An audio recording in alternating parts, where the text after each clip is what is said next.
I'm about to tell you how to fix your rock chips, not the way you think you should fix it, but how it really works. So much so that I can make a touch-up paint almost disappear.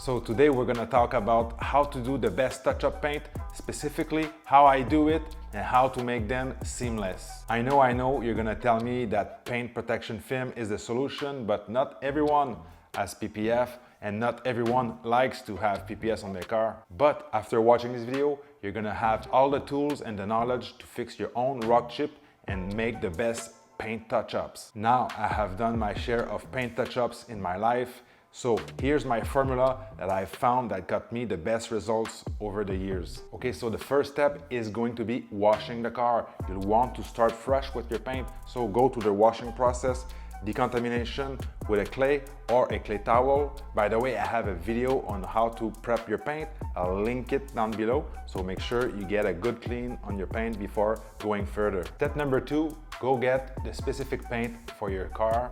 You'll find your paint code usually in the door jamb. Some people it's in the trunk where the spare tire is, and sometimes it'll be under the hood.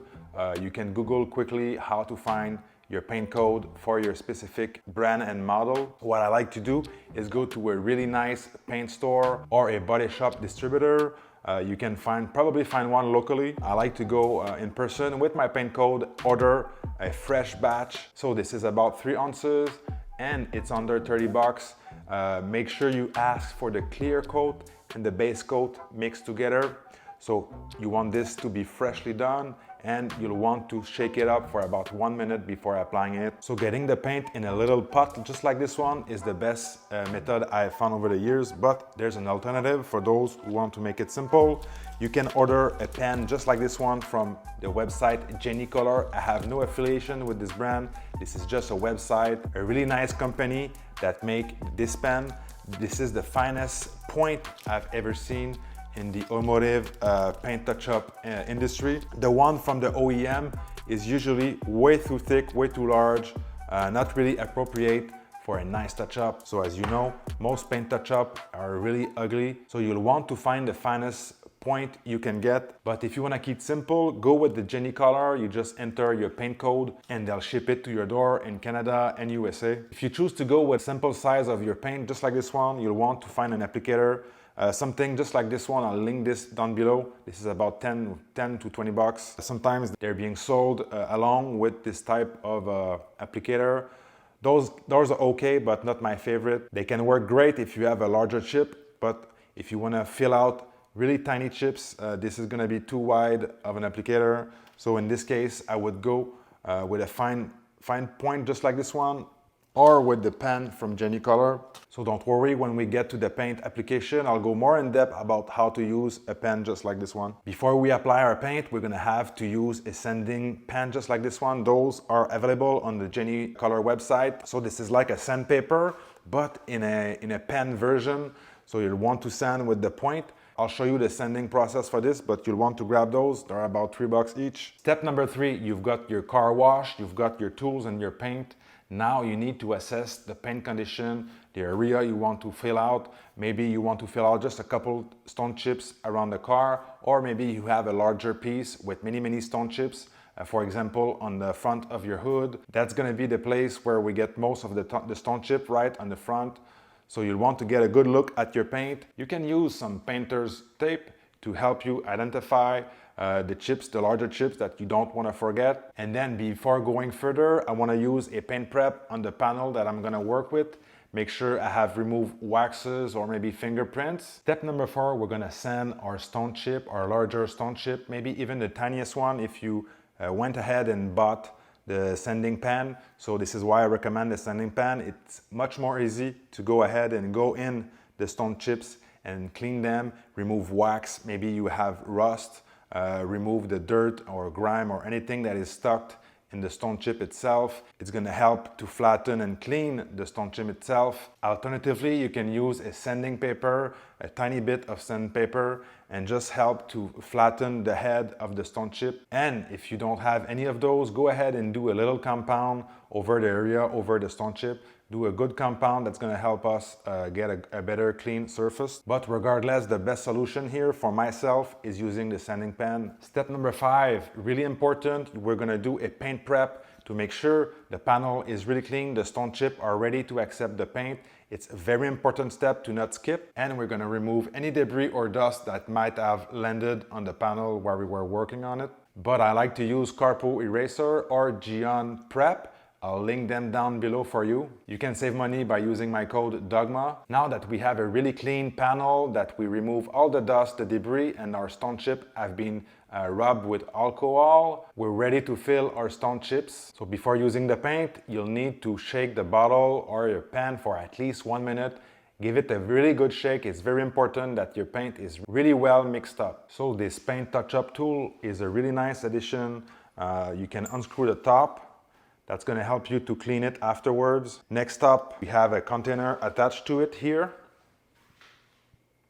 You're going to drop your paint in there any way you can, but for myself, I just unscrew the top and I let a few droplets drop into it. But before you go further, I recommend that you test a couple times on a sheet of paper, maybe a leftover box, something like that, just to get used to the way this is dropping paint. If you're not used to this is gonna leave quite a good amount of paint on your touch-up. So this is where it's gonna be important for you to gauge how much paint you're gonna wanna put in the stone chip itself, how much paint to fill out the holes. So I recommend that you overfill just a tiny bit over the rest of the panel, so that way when the paint dries, the droplets of paint is gonna shrink down a little bit. So like I said, just get a good feel for the tool. You can practice beforehand. Make sure you don't over apply paint. You don't want paint over the whole panel. You don't want to overfill too much the stone chip themselves. So step number 7, we're finally here. We're ready to apply our paint.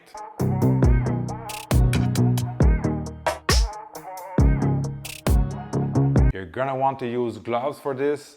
Make sure you don't put fingerprints on the panel, and also to avoid having paint on your skin. So whether you're using the pen or the touch-up tool, I want you to dab into the stone chip and not drag or push too hard. Really take your time and go a small amount at a time. So one of the most important steps of this process is how you're gonna fill the stone chip itself. So if you're not experienced with sanding, I want you to put a tiny amount of paint and make sure you have enough just to fill out the gaps. Now, if you are comfortable with sanding, you'll want to fill more paint that is needed to fill the gaps.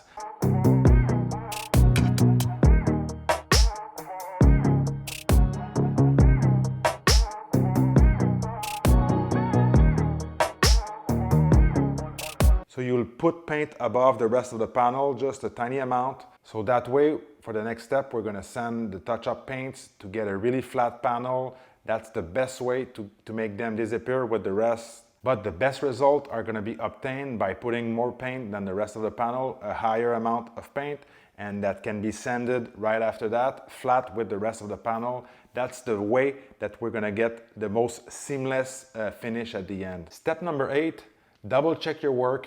Go around the car, use good lighting, and make sure you have not missed any stone chip, any rock chip, because now we're gonna wait 24 hours. Let this dry, let the paint really cure at least for 24 hours before sanding. If you're not sanding, if you have just filled the gap, you're still gonna wanna wait 24 hours, preferably inside the garage, somewhere where you're not gonna get dust on the car, especially if you apply touch-ups on horizontal panels. That's gonna be crucial that you leave your car inside. Okay, step number 9 is where the magic happens. This is where the experience come into play. If you're not too experienced, you can still go through this step. You can use a 3000 grit sandpaper. If you previously applied just a tiny amount of paint, you're gonna be fine. If you over applied really too high of a paint bubble over the top of your stone chip, you're gonna be struggling by just using 3000 grit. It's not gonna be enough to really level the paint, so make sure you really pay attention on the amount of paint that you just applied. But for today's video, I have quite a bit of paint in my stone chips, so I'm gonna use a 1500 grit sandpaper first.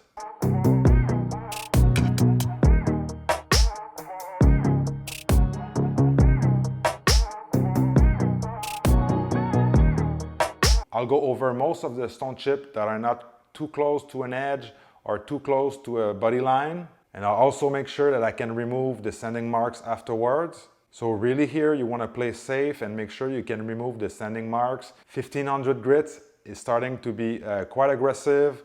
You'll want to sand just the stone chip, not to sand the whole panel, obviously.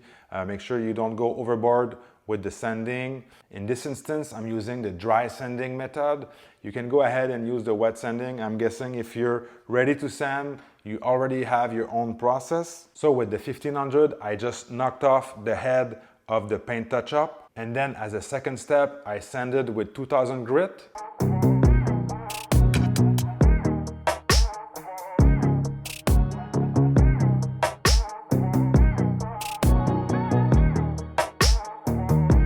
Here I'm really trying to make the paint as flat as possible with the rest of the body panel. And finally, I'm using the 3000 grit paper. I like to use the Trizac by 3M.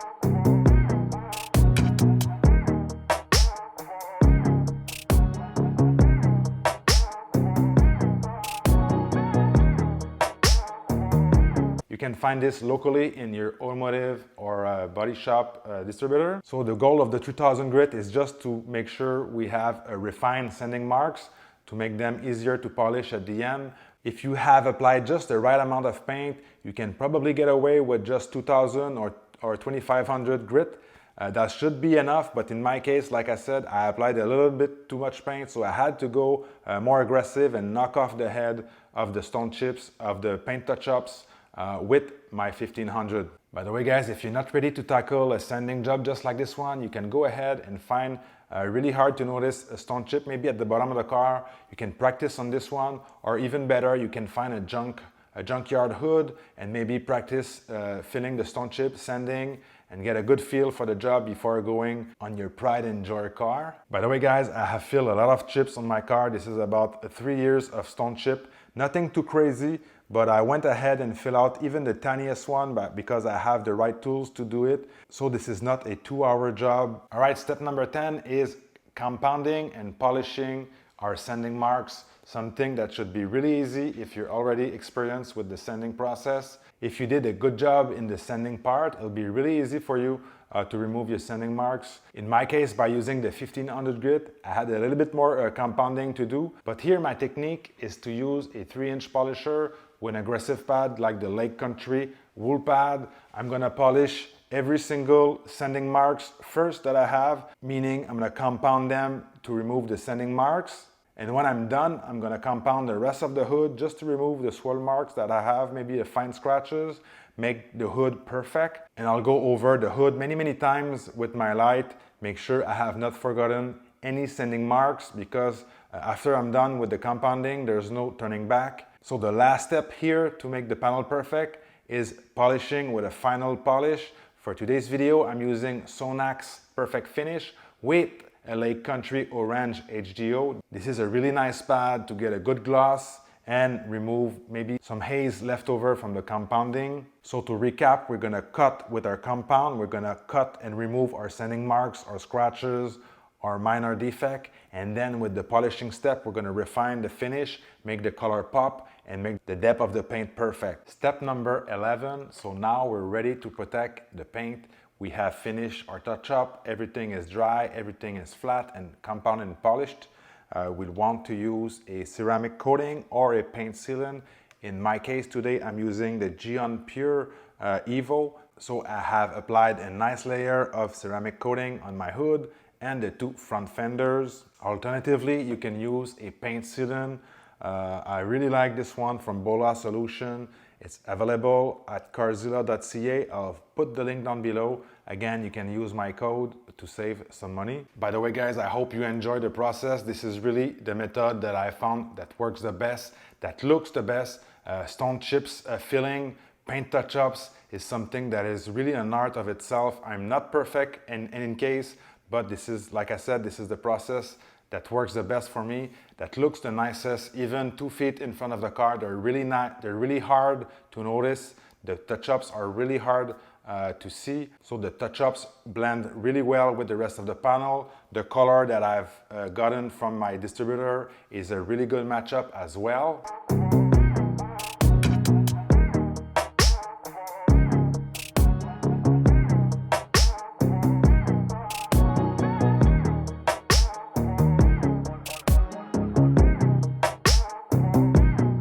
And I want to remind you, if you're not ready to go with the whole sanding process, go ahead and get the Johnny Color pen. With the sanding pen, you'll get a really nice job. I've done this process before with no sanding. This works really great as well. Just put a tiny amount of paint. Make sure you try to fill the gap as best as possible, but don't go too round over the stone chip and you'll be fine. Go out there and make your car looks the best. Don't get discouraged by a few stone chips. They can be fixed and look nice if you apply yourself and you be thorough in your process. Guys, with that being said, I'll see you in the next one.